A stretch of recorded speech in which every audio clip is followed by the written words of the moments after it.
par tous les temps avec vous, c'est votre météo sur France 3 avec Adréa. Adréa Mutuelle, santé, prévoyance, épargne, retraite.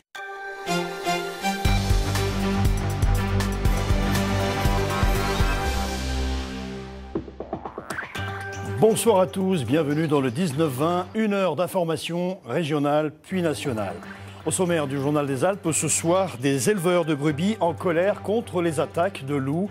Ils ont séquestré 3 représentants du parc national de la Vanoise durant une quinzaine d'heures. L'affaire s'est terminée par une autorisation du préfet d'abattre 6 loups en Savoie.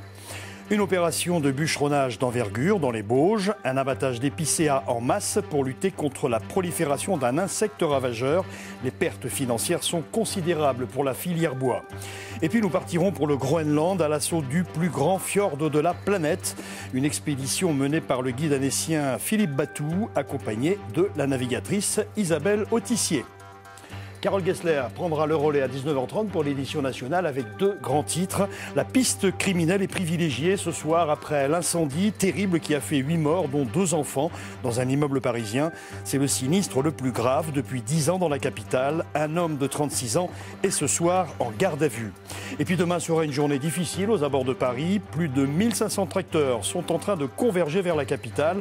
Les agriculteurs veulent se faire entendre pour obtenir un plan d'aide du gouvernement. Fin des quotas laitiers, pression de la grande distribution et accumulation des normes environnementales, la crise est profonde. 3 représentants du parc national de la Vanoise ont été séquestrés aujourd'hui durant 15 heures par des éleveurs en colère. Ils protestaient contre les attaques de loups dont ils ont été victimes cet été. L'affaire s'est terminée devant le préfet qui a accepté de négocier avec les éleveurs en autorisant le prélèvement de 6 loups en Savoie hors parc. Isabelle Guyadère, Dominique Semet. La nuit a été longue, très longue, dans la petite salle des fêtes de Bramant, où tout avait commencé hier, vers 23 h, par une réunion publique consacrée à la charte nationale du parc de la Vanoise.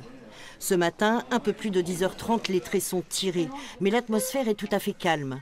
Pris en otage pacifiquement, un agent du parc de la Vanoise, le président et le directeur du parc, tous 3 un peu épuisés par une nuit blanche qu'ils ont dû passer tant bien que mal sur cette estrade de bois. Ils ne sont pourtant pas en colère. Bien sûr qu'on comprend la colère des éleveurs. C'est évident que la situation de gestion du loup pour un éleveur n'est pas évidente. Mais à l'intérieur du parc, vous ne pouvez rien. À l'intérieur du parc, le plan loup prévoit qu'il n'est pas possible de faire des tirs de défense et ça ne dépend pas du directeur du parc national, ça dépend véritablement du ministre et du plan loup. Venus de tout le département, les éleveurs avaient prémédité cette opération, la seule façon, disent-ils, de se faire entendre. À force de demander des choses et de ne pas les obtenir, à force de se battre et de se dire que nos enfants ne pourront plus entretenir le patrimoine de nos ancêtres, on est obligé de passer à l'action. C'est pas de gaieté de cœur, on n'a pas dormi, on n'a pas mangé, on retient des gens sans vraiment les retenir, mais c'est la symbolique, parce qu'en France, ça marche que comme ça. Toute la matinée, les négociations ont duré au téléphone. 11 h, la situation évolue. Une réunion à Saint-Jean-de-Maurienne. L'Assemblée évalue et accepte la proposition. J'ai un engagement de monsieur le préfet, comme quoi on va bien prélever 5 loups en Savoie d'ici le 31 décembre 2015, bien sûr dans le respect du quota de 36 loups national. Au bout de 15 heures, les séquestrés sont invités à partager les diots avant de recouvrer la liberté. Ce n'est qu'à cette condition que le préfet a accepté la rencontre. En préambule, il prévient, ces méthodes d'action inacceptables tombent sous le coup de la loi. Il n'empêche, à 17 h, il annonce officiellement le prélèvement de 6 loups dans le département. Le préfet qui a parallèlement annoncé la venue prochaine de Ségolène Royal, ministre de l'Environnement, pour étudier la question de l'abattage des loups dans le parc de la Vanoise. Notez également que des associations environnementales ont saisi le Conseil d'État contre les autorisations de destruction de loups accordées cette année par le gouvernement pour protéger les troupeaux. Le loup qui est toujours protégé par la Convention européenne de Berne. Les précisions à découvrir sur notre site alpes.france3.fr. Il y aura finalement un nouveau tunnel du Chambon dans le prolongement de l'ancien. Une annonce de Jean-Pierre Barbier, président du conseil départemental de l'Isère. Un projet coûteux qui ne fait pas l'unanimité du côté des Hautes-Alpes. Joël Serroni et Franck Serroni. Les élus du conseil départemental de l'Isère ont décidé. La partie du tunnel du Chambon qui s'était effondrée en avril dernier ne sera pas réparée. Une déviation partielle sera réalisée. Sur cette infographie, le tracé de l'ancien tunnel en pointillé rouge. La partie écroulée sur la droite sera chantée. Un nouveau tunnel de 400 mètres creusé pour rejoindre la départementale 1091. Un tracé privilégié par les services de la mobilité qui estiment qu'il est certes plus long, mais beaucoup plus sûr et pérenne. En s'enfonçant plus profondément dans le versant, on s'affranchit des problématiques du glissement de surface que subit le versant. Le tracé actuel donc, débouche ici et il est impacté par le glissement puisqu'on voit le petit tube gris là. Et quand on regarde sous la montagne ce qui se passe, le tracé futur donc, est beaucoup plus profond puisqu'il est ici. Et on voit bien qu'en termes de profondeur, ça n'a rien à voir. On est très franchement éloigné de la zone du glissement, quoi. Selon le planning prévu, le nouvel ouvrage pourrait être livré fin 2016. Un tunnel de 985 mètres au lieu de 756 actuels, plus long et plus cher que les autres projets abandonnés. La solution de dérivation coûtera de 20 à 25 millions d'euros et le département compte bien sur un tour de table pour financer ce chantier. Le débat a été ouvert par le Premier ministre. Quand il est venu, il a dit qu'il était bien évidemment hors de question de laisser le département supporter seul cette charge. Et je le remercie. Il a dit que l'État pouvait participer à hauteur de 25, voire 30%. Bien, il y a encore 70% à trouver. Les régions se sont exprimées pour dire aussi qu'elles souhaitaient participer au financement de l'itinéraire pourvu que ça aille vite. Nous apportons la solution. Maintenant, on leur dit, mettons-nous autour de la table. Il reste 30% à trouver. Si tous les partenaires se mobilisent, les délais sont tenables pour une ouverture avant la saison d'hiver 2016. En attendant, le chantier de la rive gauche avance, la piste de secours prend forme, livraison prévue fin octobre. Une petite victoire pour les frontaliers avec la Suisse. Les produits de la zone franche du pays de Gex et de la Haute-Savoie continueront finalement de bénéficier de la désignation suisse. Une décision du Conseil fédéral qui s'est déclarée favorable à la loi Swissness qui concerne les denrées alimentaires. Et l'on reparle de la rentrée, une rentrée scolaire sous tension dans la petite école du village d'Argentine en Maurienne. Les parents d'élèves demandent l'ouverture d'une classe supplémentaire, mais l'inspection académique refuse et campe sur ses positions en brandissant des chiffres. Résultat, la situation est bloquée, comme nous l'expliquent Fabrice Liégard et Jean-Pierre Rivet. Il s'en sera fallu de peu pour que parents et enfants d'Argentine, 960 habitants, ne fassent une rentrée sans histoire. De vraiment peu. 2 petits chiffres seulement, avec une virgule au milieu. On avait demandé une ouverture de classe et ça nous a été refusé pour 1,70 enfants. Ils veulent qu'il y ait une homogénéité au niveau des moyennes, donc 25, 26, 27. Donc là c'est parfait, ils ont pris le chiffre et ils ont mis... voilà, mais seulement nos enfants, c'est pas des chiffres. 27 élèves pour la classe des CE2, CM1 et CM2, 26 pour celle des CP-CE1 et idem pour la 3e classe de l'école. Sur le papier du moins, on se demande bien pourquoi ces parents d'élèves s'énervent. Mais derrière la belle harmonie des nombres, il faut tout de même savoir que pour ajuster la balance des effectifs de la 3e classe, on n'a pas hésité à faire cohabiter 5 élèves de CE2 avec des maternelles. Le compte est bon, sauf pour les élèves. Les CE2 qui sont mis avec les maternelles sont exclus de leur groupe. Ils n'auront plus d'activité en commun avec leurs autres copains. Ils sont posés là. On ne sait pas sur quels critères ils ont été choisis. Les maternelles sont avec des grands, donc tout ce qui implique au niveau de la sécurité, du langage, tout ça. Donc pour moi, c'est inacceptable. Alors aujourd'hui, les parents d'élèves ont bloqué l'école, demain, ils garderont leurs petits à la maison et après-demain, ils n'enverront pas leurs enfants en classe. Dans la série d'actions que je viens d'énoncer, cherchez la suite logique. Une ouverture de classe peut-être ? Presque assurément non, la logique des chiffres ne le supporterait pas. Et maintenant, le 3e volet de notre série sur les coulisses de la rentrée scolaire avec un gros plan aujourd'hui sur l'école ouverte.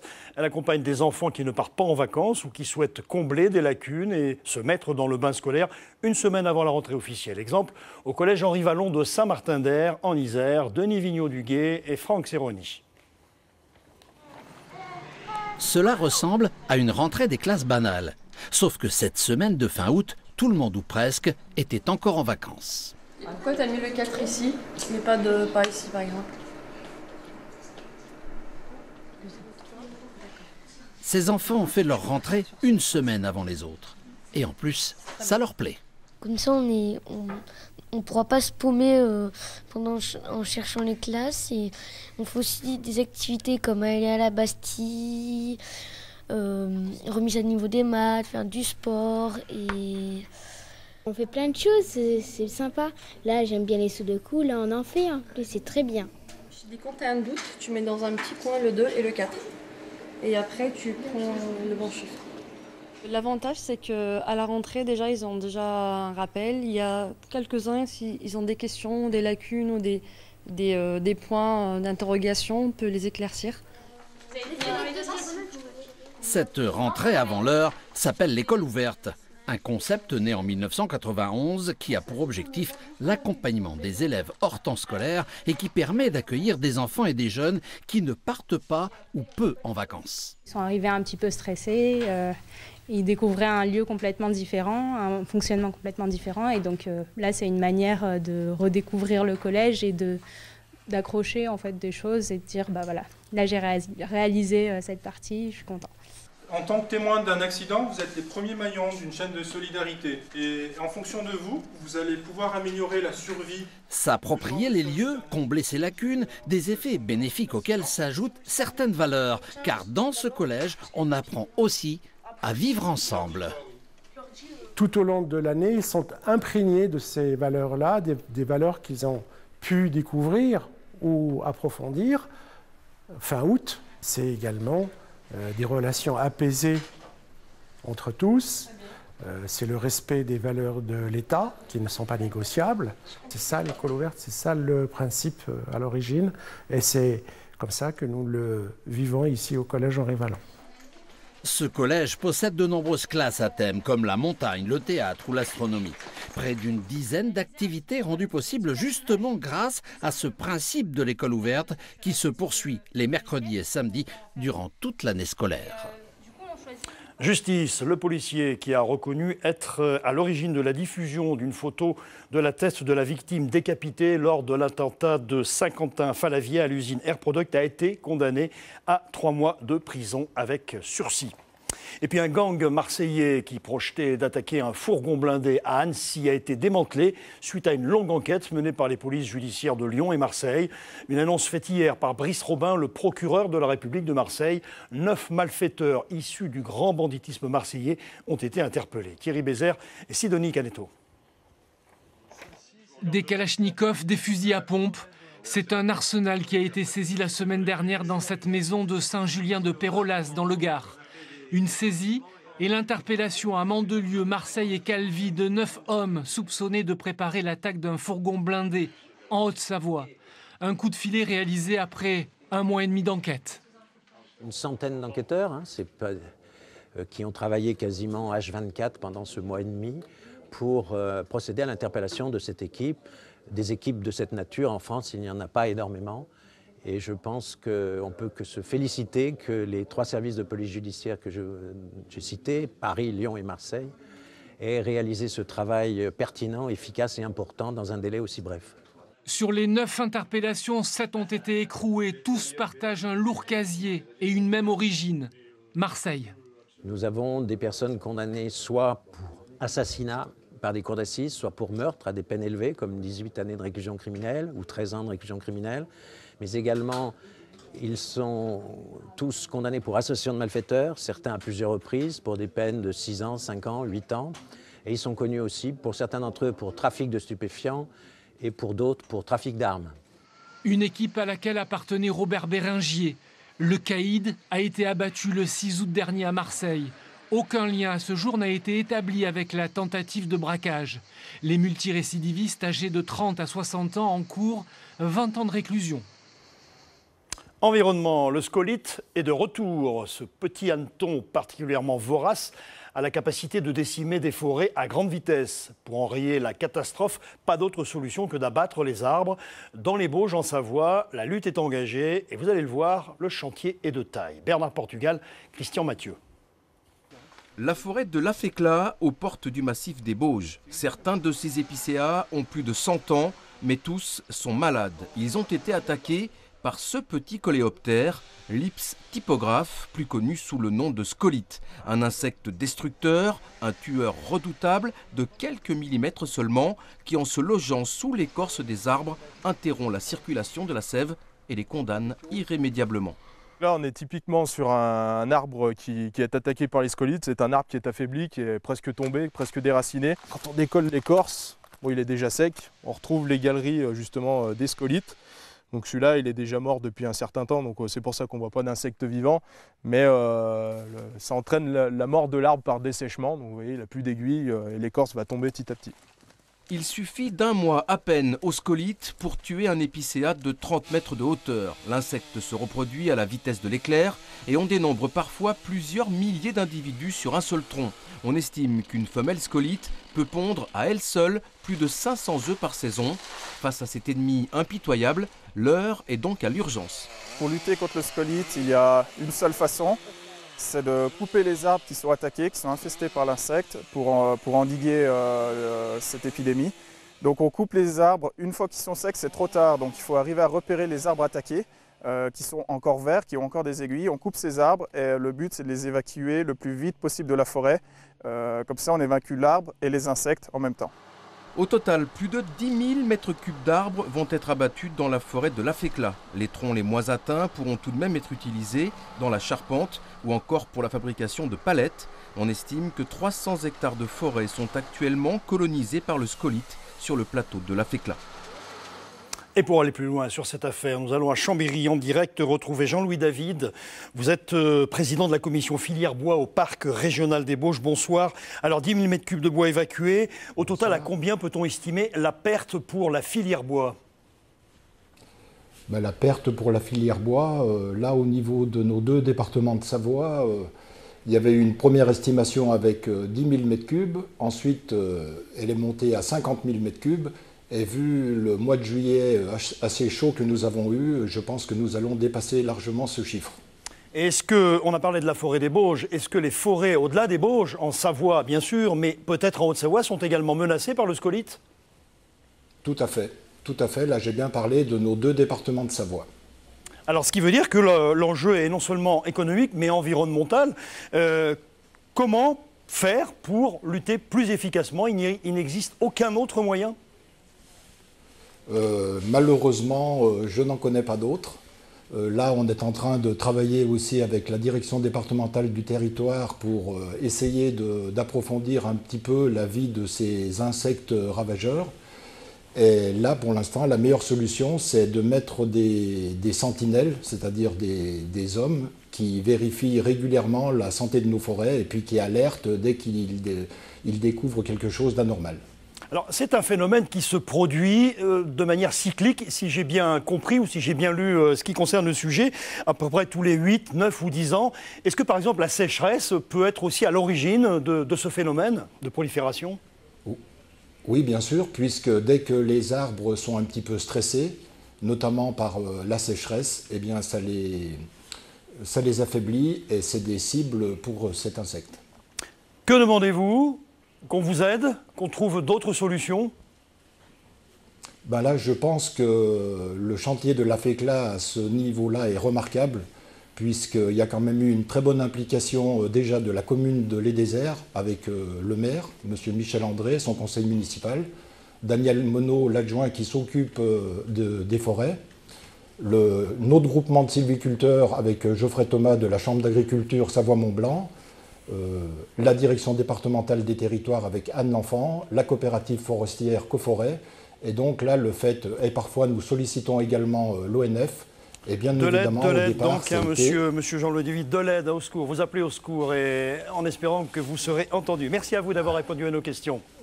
On part faire un voyage maintenant. Et quel voyage ? Celui de Philippe Batou, le guide de Haute-Savoie, parti explorer les parois rocheuses et glacées du plus grand fjord du monde. Le Rhineland, c'est au sud du Groenland. Accompagné d'un jeune grimpeur niçois, il a ouvert 3 nouvelles voies verticales de plus de 1000 mètres de dénivelé. Et pour accéder à ces parois, il a fallu toute l'expérience d'une grande dame de la mer, Isabelle Autissier. Christian Deville, Dominique Sommet. Naviguer au milieu d'énormes glaçons, c'est le premier danger de ce type d'expédition. En cas de coup de vent, le bateau d'Isabelle Autissier risque d'être broyé. La navigatrice et ses marins se dirigent donc à l'aide de cartes météo, de photoradars, mais aussi de vigies. Nous, ils profitaient du fait qu'on était grimpeurs et nous envoyaient en haut du mât et on observait aux jumelles et à la vue, tout simplement, pour essayer de trouver un chemin à travers de ce dédale de glace. Grimper les icebergs était le rêve de Philippe Batou. Mais du rêve à la réalité, il y a la qualité de la glace. Ça va mieux quand il y a les trous? Ah bah, comme d'hab, hein. Mais les trous, ils sont super durs à faire, hein. J'ai failli je me suis envoyé de ces écailles. Ouais, j'ai vu, ouais. Faut vraiment faire... Je me disais, avec la chaleur qu'il fait, ça va être une glace sorbet super agréable. En fait, pas du tout. C'est des glaces qui sont sous tension, qui sont vraiment très cassantes, très fragiles. Et l'escalade, elle a été vraiment très dure. L'autre gros souci aussi des icebergs, c'est que les icebergs, ils se retournent. En fait, les icebergs, ils sont grignotés petit à petit par l'eau en dessous, par le dessous. Et très régulièrement, ils se retournent complètement. Donc on a essayé de trouver un iceberg qui était posé. Heureusement, les parois du Rhineland se sont avérées plus conformes aux souhaits des deux alpinistes. Un granit compact où les prises sont nombreuses. Du coup, plutôt que de monter à droite pour aller rejoindre le dièdre, tu pars droit au-dessus du premier dièdre. Seule difficulté, la recherche d'itinéraire et le mauvais temps, qui a contraint Philippe Batou et Enzo Odo à rallonger les bivouacs en pleine paroi, 40 heures pour le plus long. Mais en été au Groenland, le temps a peu d'importance, c'est le jour permanent et la grimpe à volonté. On est dans des endroits magnifiques, magiques, presque des vallées un peu du Yosemite, quoi, des vallées comme des vallées de Chamonix, où rien n'a été fait, enfin, en tout cas on n'a aucune information. C'est de l'exploration et après on se fait plaisir sur des voies magnifiques. Quoi. On était comme des enfants, quoi. Finalement, les deux alpinistes ont répété une voie inaugurée par des Suisses et ouvert 3 itinéraires qu'ils n'ont ni baptisés ni équipés de pitons. Comme si dans ces contrées, tout devait rester vierge. La passion toujours. En Savoie, cette fois, 2 passionnés se sont lancés dans la réalisation d'un documentaire sur l'histoire de l'industrie de l'aluminium en Maurienne. Un film à l'initiative du musée mauriennais de l'aluminium qui rend hommage à ceux qui ont vécu cette longue période d'industrialisation qui a profondément marqué la vallée. Grégory Lespinasse et Bertrand Tangue. Ils viennent de réaliser un documentaire sur l'aluminium dans la vallée de la Maurienne. Mais aujourd'hui, avec cette jeune historienne, ces 2 passionnés racontent la vie d'hommes et de femmes liés à l'histoire d'une usine pendant plus d'1 siècle. Le logement de l'entreprise d'aluminium était très hiérarchisé. Cette industrie est en Maurienne depuis 1892, et particulièrement l'usine de Saint-Jean qui est là depuis 1907, et qui a effectivement fait vivre et qui a façonné cette partie de la Maurienne. Voici la Maurienne en Savoie dans les années 20. Le début du XXe siècle voit s'installer le règne de l'aluminium, dont l'industrie se développera comme nulle part ailleurs pendant près de 80 ans. L'aluminium, 2e métal le plus utilisé dans le monde après l'acier. À l'aube du XXe siècle, l'électricité et le chemin de fer vont faire de la Maurienne un des berceaux de l'aluminium. Une réussite qui traverse les années. Ces usines font vivre toute la vallée. Péchinet connaît ses heures de gloire, mais aussi la désindustrialisation de la fin du XXe siècle. Une histoire tumultueuse qui a inspiré l'écriture de ce film documentaire. En 68, j'ai acheté ma première caméra 16 mm à Saint-Jean-de-Maurienne et Marcel Ichac, qui était un réalisateur professionnel de films de montagne surtout, qui était venu à Saint-Jean. Et je lui avais posé la question, quel conseil donneriez-vous à un cinéaste amateur comme moi? Il m'a répondu tout de go, filmer ce qui va disparaître. 1960. 107 ans après bien des péripéties et des rachats, l'usine est toujours là. Mais la mémoire ouvrière, elle, disparaît. D'où l'intérêt de cette historienne pour la parole de ses anciens. Il y a beaucoup de choses qui ont été faites, mais plutôt sur l'histoire technique. Et donc aujourd'hui, il y a un vrai travail sur l'histoire sociale, l'histoire des hommes, la mémoire des hommes qui est en train d'être fait. Et voilà, c'est dans ce sens qu'on réalise ce petit parcours aujourd'hui. Plus de 200 exemplaires du film documentaire sur l'usine d'aluminium sont aujourd'hui en vente à Saint-Jean-de-Maurienne. Prochain rendez-vous avec l'actualité régionale dans le Grand Soir 3 vers 23 h. Demain midi, vous retrouverez Pauline Allo pour l'information de la mi-journée dans les Alpes. Et je vous retrouve demain soir à 19h pour un autre journal.